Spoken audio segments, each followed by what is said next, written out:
While we're all sitting here tapping our feet waiting for Batman to finally swoop into the DCU, a new theory has entered the chat, and it suggests his sidekick Robin might beat him to the punch. Yes, the kid in tights and a domino mask could show up before the Dark Knight himself, which feels a little like meeting fries before the burger. Unexpected, sure, but still pretty awesome. Now, the DCU is still in its toddler years, just starting to find its footing. We've got James Gunn and Peter Safran cooking up their big interconnected universe, starting with Superman in 2025, followed by a packed lineup in 2026. Batman's solo debut is supposedly tied to the much delayed The Brave and the Bold, but here's the twist. Robin may sneak onto the scene earlier than his brooding mentor thanks to some very revealing set photos.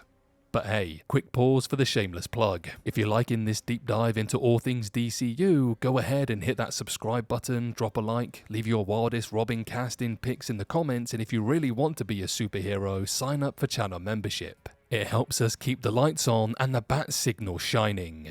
Okay, now back to Gotham. So, here's where it gets interesting.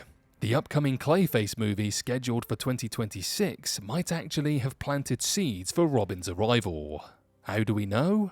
Because on the set, eagle-eyed fans spotted a poster for the Flying Graysons, the acrobatic circus troupe that just so happens to be Dick Grayson's family. If you know your DC lore, you know that whenever the Flying Graysons show up, tragedy isn't far behind. In the comics, Dick's parents fall to their deaths during a sabotaged trapeze act, setting him on a path to becoming Batman's first ward and eventually Robin. Different adaptations have shifted the culprit, like 1995's Batman Forever famously fingered Two-Face.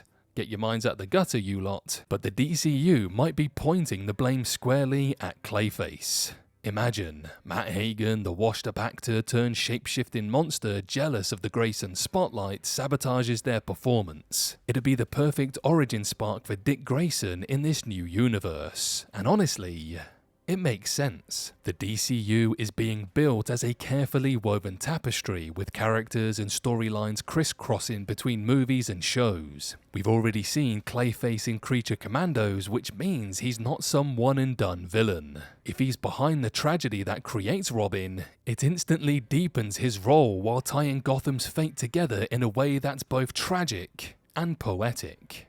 Meanwhile, Batman's role in The Brave and the Bold is shaping up to be fascinating. This isn't rookie Batman, it's an older, battle-tested version who'll be working alongside his assassin-raised son, Damian Wayne. But as comic fans know, Damian is far from the first Robin.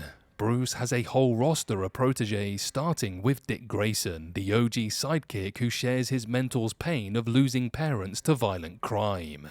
If Gunn's DCU is about honouring the emotional heart of these stories, then skipping Dick would feel like leaving Alfred out of the Batman movie. Unthinkable.